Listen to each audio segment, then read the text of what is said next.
Ahojte, vítajte na mojom kanáli eFanatik a teraz tu mám pred sebou Engva CS1 modelový ročník 2025. Je to kolobežka, ktorá na prvý pohľad, na druhý pohľad, ale aj na tretí pohľad vyzerá úplne rovnako ako predchádzajúci model 2024. Výrobca tu hovorí o nejakých minimalistických rozdieloch, o ktorých budem chcieť rozprávať v tomto videu. A keď sa nad tým tak zamyslím, v podstate už 2024 neviete kúpiť, takže táto recenzia bude mimoriadne aktuálna a keď si zoberiete, že táto kolobežka je v cenovke medzi 500 až 550 eur, je to 11-palcová, robustná, veľká kolobežka, vysoká kolobežka, máte sa na čo tešiť.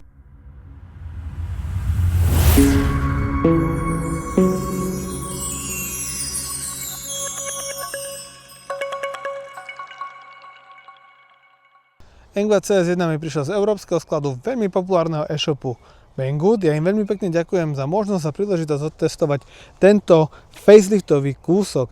Ak vás táto kolobežka zaujíma, tak kupón a odkaz nájdete vždy v popise tohto videa. Aktuálnu cenu môžete zistiť podľa aktuálneho kupónu. Je to niekde teraz medzi 530 až 540 eur. Prebehneme si teda hlavné parametre, ktoré sú mimochodom rovnaké ako minulý rok, kde výška aj šírka sú približne rovnaké a majú 132 cm. Ale najdôležitejší údaj je výška od nášľapu k riadidlám a tu máme veľmi dobrých 107 cm. Riadidlá na túto triedu kolobežiek sú veľmi široké a majú 70 cm.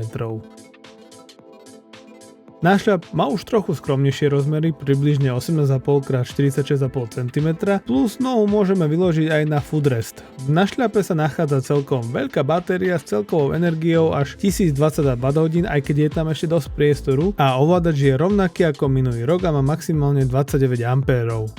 Kolesa sú tiež rovnaké, sú to 11-palcové terénne pneumatiky, ktoré fúkame na maximálne 50 PSI. Vylepšený je tu ale stojan, aj keď neviem, či je to veľká pomoc, no povedzte mi ale vy. Motor je umiestnený v zadnom kolese a jeho špičkový výkon by mal byť až 1600 W, ale silno o tom pochybujem, veď uvidíte sami neskôr. Brzdy sú lankové ako minulý rok, aj keď by tam mala byť nejaká drobná zmena, ale nejak to necítiť. Uchytenie vidlíc je na tzv. Swing arm, spolu s pružinovými tlmišmi to celkom dobre pruží aj s mojou váhou nad 100 kg. Teší ma aj výrobný štítok, ktorý je umiestnený na dobrom mieste a všimnúť si môžete aj silikonovú tesniacu vložku, ktorú podrobnejšie ukážem o chvíľku. Na kokpite nič nové. Akurát je tu vylepšená vraj svietivosť displeja, ale čo ja viem, príde mi to možno o 5% lepšie? Tešia ma ale Julet konektory rovnako ako minulý rok. Za to výrobcový palec hore. A čo svetlá? No to predné celkom slušné, rovnako aj tie bočné LED pásy. Sa bude lepšie vidieť aj z boku. Ale tie smerovky? Na tom si mohli dať trošku záležať. Rovnako ako pri predošlej verzii stoja za hovno. A čo váha? Je to určite Macek s váhou 30 kg. Takto to nejako vyzerá v upgradeovanej CS1. V podstate túto ako je baterka a ovládač, tu nie je žiadna zmena. Zmena je tento silikonový pás, ktorý prechádza celým obvodom, takmer celým, ale všimnite si, že túto je priestor, kadiaľ sa teoreticky voda môže dostať. Tuto tiež ešte mohli niečo dať. To je také trošku nedomyslené, ale páči sa mi to, že kábel od motora nemá tu ešte žiaden nejaký prechodový ďalší odpor, ale rovno sa napája do ovládača. Všetky konektory sú tu zasilikonované, takže ono v podstate je to bezpečné, ale je to iba nalepené. Škoda, že výrobca tu nevyužil potenciál toho, že tento ovládač sa dá uchytiť o konštrukciu, o šasy a zo spodu mohla byť napríklad aj teplovodivá pasta, ktorá by odvádzala teplo rýchlejšie do konštrukcie, ktorá je z hliníka. No a trošku taká vec, ktorá bola aj pri tej prvej verzii, je, že tento nášľap, proste ak sa k nemu chcete dostať, budete si musieť to takto trošičku pomôcť, čo môže poškodiť ten nášľap. Škoda, že tu výrobca neurobil diery na to, aby sa to trošku lepšie dalo pristúpiť na nejaký ten servis alebo údržbu. No a túto vzadu máme ešte v podstate 4 cm miesta, kde by sa dalo možno, že keď to tak preženiem, tak 3 cm, aby sa tu mohla dať napríklad väčšia baterka aj z vrchu. Tu máme minimálne centimetr, vlastne na to ide táto pena, aby bola batéria stabilne uložená a je podlepená zo spodu. Ak sa pýtate na P-nastavenia, tak tie sú totožné ako pri C1 Max. Tak ak to niekoho zaujíma, hore je k tomu pripnuté video. Engva CS1, modelový ročník 2025, mali by tu byť upgradeované nejaké maličkosti, vrátane ovládača. Toto je test jazdných vlastností na maximálnej rýchlosti. Baterka má 54 V. Ten rozjazd je taký pozvolnejší. Uvidíme, do aké maximálnej rýchlosti sa vlastne dostanem. Mal by tu byť aj lepšie vyladený ovládač. Je to v podstate rovnaké ako to bolo minulý rok. 29 A s mojimi 115 kg, tak ako ma vidíte. Mám displejových 43, 45. Neviem, či pôjdem ešte rýchlejšie. Skôr asi nie. Vietor mám taký akurát. Asi z boku skôr. No ale jazdí sa mi dobre, kontrola je dobrá. Viac to so mnou nepôjde. 45 max displejových, môžem ísť tak zhruba asi 40 podľa mňa. Keď vy to priamo vidíte podľa GPS, koľko ide maximálne. Ale viac ako 45 to nedá. Aj keď naprázdno to ukazovalo 70. Trošku nechápem jednej veci, prečo sú tu terénne kolesa. Toto nie je veľmi kolobežka do terénu, to by tu muselo byť aspoň 2 kW maximálneho výkonu. V špičke teraz to je približne 1500-1600. A ideálne do terénu nášho predného aj zadného kolesa. Nie je o čom. Keď idete na kolobežke, ktorá má terénne kolesa a máte ich nafúkaných na 50 PS ako teraz ja, tak cítite také menšie vibrácie, pretože tie drápáky sú hlučné, je cítiť trošku vibrácie. A je to také trochu, no. A čo brzdy? Nastavený mám e-brake na 5. Tie brzdy, aj keď je tu písaný nejaký upgrade linovania, asi toho kábla, ktorý tam vedie, nemám pocit, že je to lepšie. Je to také dosť čajové, je to rovnaké asi ako minulý rok. Keď potrebujem z vysokej rýchlosti potom brzdiť, tak je to pohodlnejšie, ak mám ten e-brake zapnutý a tu sa nebojím to dať aj na tú 5, pretože tá kolobežka nie ide nejakých 70-80 ani 50 s mojou váhou a je lepšie to tam mať, aj keď pri tej 5 to má trošku delay, ale je rozhodne lepšie, že to tam bude pomáhať. Riadidlá sú pekne stabilné, nemám pocit nejakého wobblingu alebo niečo takého. Trošku mi na ten asfalt nesedia tieto offroadové gumy pochopiteľne, ale toto aj tak nie je kolobežka podľa mňa do terénu, alebo na terén. Čo sa týka prúženia, tak v podstate tak ako aj u predchodcu, prúži to celkom v pohode. Ja sa so svojimi 115 kg, keď robím tieto pohyby, vôbec nedostanem na maximum tej pružiny. Je to o mnoho robustnejšie ako Kukiriny G2 série, ktoré sú 10-palcové. Toto je mohutná, vysoká 11-palcová kolobežka. A mne ako 190 cm jazdovi sa na tom stojí veľmi dobre. Akurát ten nášľap mohol byť možno, že trošku dlhší, ale viem si tam pomôcť s tým kickstandom a mať stabilnejšiu pozíciu. Ale inak, neviem, nemám veľmi čo okrem tých asi brzd vytknúť čo tej kolobežke. Teraz idem plný knedlík, mám tu na 3 a ten rozjazd je veľmi pozvolný. Povedal by som, že je to úplne rovnaké ako pri predchádzajúcom modeli. Aj keď výrobca píše, že je to lepšie vyladený ten ovládač. Nemyslím si to veľmi. Vyskúšam si taký kopček, čo mám tu, offroadový. Nespevnený veľmi. Či to vyjde, lebo tu sa ani rozbehnúť neviem.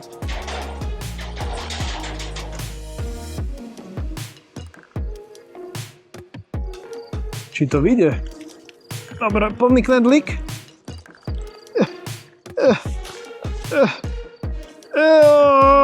Skoro som zastavil. Skoro sa mi zastavilo aj srdce. Či sa náhodou niečo neodťuklo. Ale ak by som tam mal proste ešte vpredu motor, predný ovládač, vyšiel by som úplne v pohode. Toto bolo LTT, ale že LTT. Skúsim ísť ešte tuto. Na ten offroad predsa len sú to 11-palcové kolesa, tie by niečo mohli zvládnuť. A pri takomto nespevnenom, ale utlačenom teréne sa to dá.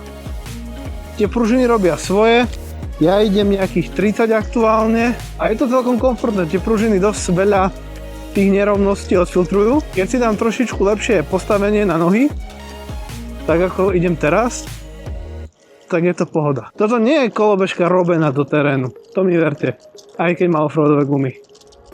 Tu mohli byť kľudne cestné gumy, nikomu by to neprekážalo, si myslím. Neviem síce, aký má výrobca feedback od majiteľov tejto kolobežky, lebo je to najmä vďaka cene veľmi populárny model a priznajme si, že tá kolobežka vyzerá naozaj mohutne. Ide to celkom v pohode, ale... No poď moja, poď. No ale veľmi sa jej nechce ísť.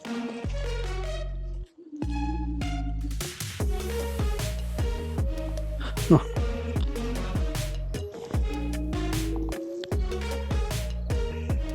Ja si myslím, že ten ovládač je tak jemne nastavený, rovnako ako minulý rok. Proste on radšej zoslabne, stratí prúd, ako by mal dostať systém do nejakého preťaženia. Systém myslím tým riadiacu jednotku a BMS-ko a samozrejme aj fázy od motora. Takže myslím si, že tam zlyhanie nehrozí. Fakt, ten systém radšej zbije ten výkon na minimum, len aby nepreťažil ten odpor, ktorý tam ide počas toho. A zrazu idem po asfalte displejový 40. Po offroade som išiel ledva 30. No a som tuto, skoro som si urobil nepríjemnosť. V týchto zatačkách ja sa vôbec neviem rozbehnúť. A som na 3. rýchlostnom stupni.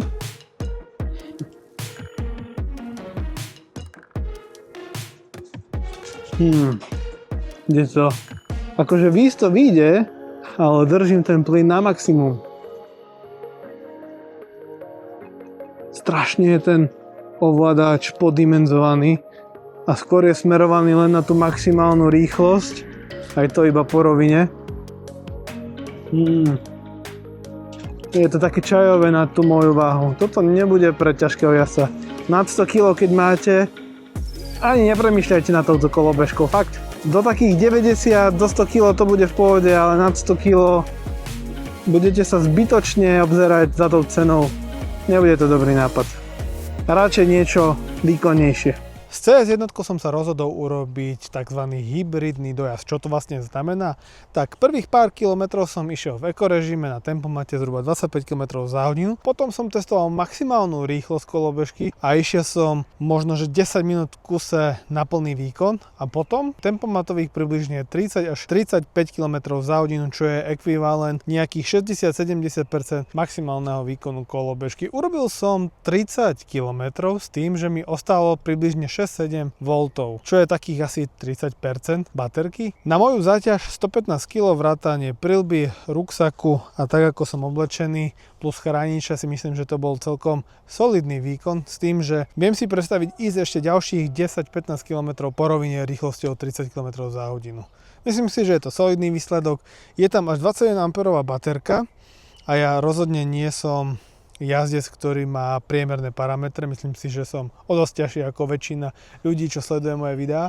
Takže hodnotím tak celkom priemerne tento výsledok. Dobré a zlé vlastnosti kolobežky Engva CS1.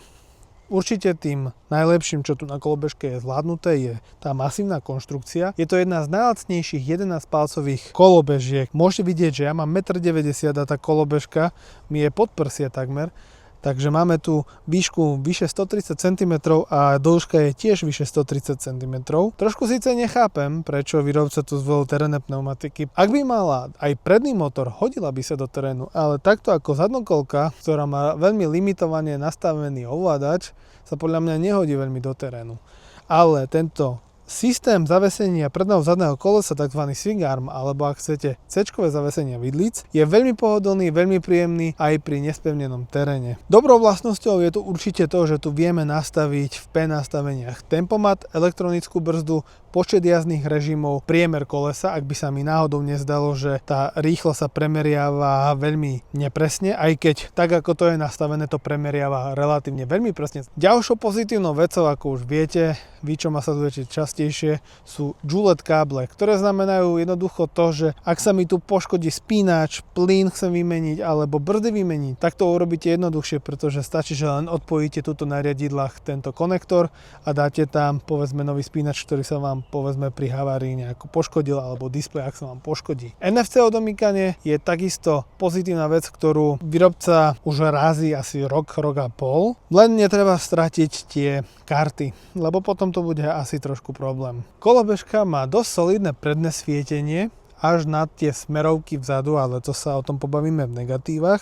CS1 má pomerne široké riadidlá na cenovku tých 550 eur, pretože aj pre jazdca, ktorý má takmer 1,90 m alebo 1,90 m ako ja, sa cítim dosť komfortne aj čo sa týka šírky riadidel, aj čo sa týka samotnej výšky. Čiže ak máte 2 metre, nebojte sa toho, že či nebudete sa môcť hrbiť alebo niečo. Je to v podstate urobené viac pre vyšších jazdcov ako pre možno nižších. Aj keď je niekto nižší, tak mu podľa mňa asi tie vysoké riadidlá veľmi nevadia. Ja som radšej, ak sú tie riadidlá v takejto výške, napríklad ako sú tu.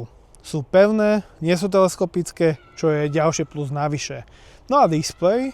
Ten má síce viacej nevýhoda ako výhoda, ale najväčšiu výhodu má v tom, že zobrazuje samostatne volty. To je veľká výhoda, pretože presne viete, na čom ste. Dielíky, percentá nikdy nezodpovedajú úplne presnému stavu napätia v batérii. Čiže za toto určite palec hore. A palec hore takisto za plyn na palec.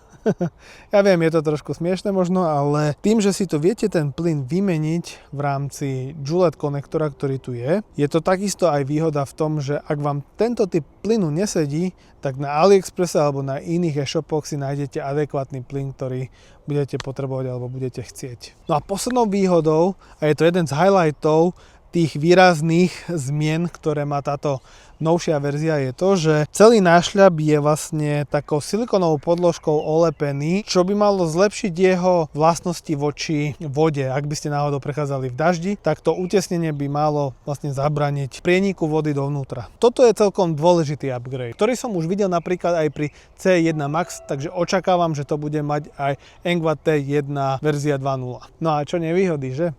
Tak asi tá najväčšia nevýhoda je to, že tá kolobežka aj napriek tomu, že má 29 A ovládač, je dosť lenivá. Ja viem, že ja nie som priemerný jazdec, čo sa týka váhy, že tak ako chodím naobliekaný, mám aktuálne asi 115 kg, ale príde mi to dosť málo, pretože špičke je ten výkon 1500 W a aj o niečo slabší Ninebot F3 Pro išiel svižnejšie do tých kopčekov ako práve Engva CS1. Mám pocit, že Engva F1 je o niečo živšia kolobežka, ktorá sa bude hodiť určite pre aj trošku ťažších pasažierov, možno aj pre takých ako som ja.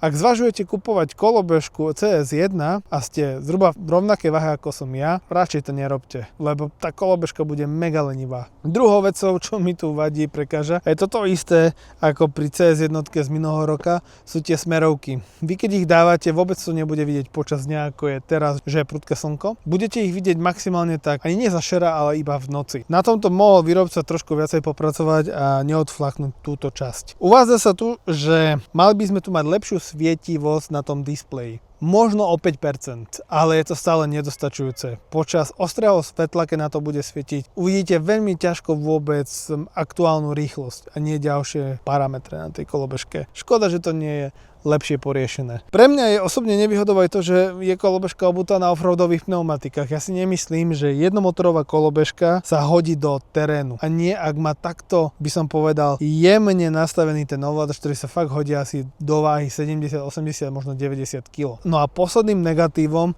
sú brzdy. Zase, máme tu vraj nejaký upgrade, ale ja som ho absolútne nepocítil. Tieto brzdy v kombinácii s elektronickou brzdou sa dajú zniesť. Takže odporúčam, ak si kúpite túto kolobežku, majte nastavenú elektronickú brzdu naplno. Bez tej elektronickej brzdy to brzdí naozaj čajovo. Alebo si rovno vymente brzdy za niečo lepšie. Možno, že sa budete pýtať na to, ako tento úzky a krátky nášľap zvláda moje 11 nohy. Nuž, vedel by som si tu predstaviť trošičku aj viacej miesta, ešte, že tu mám kde nohu položiť na tento kickstand.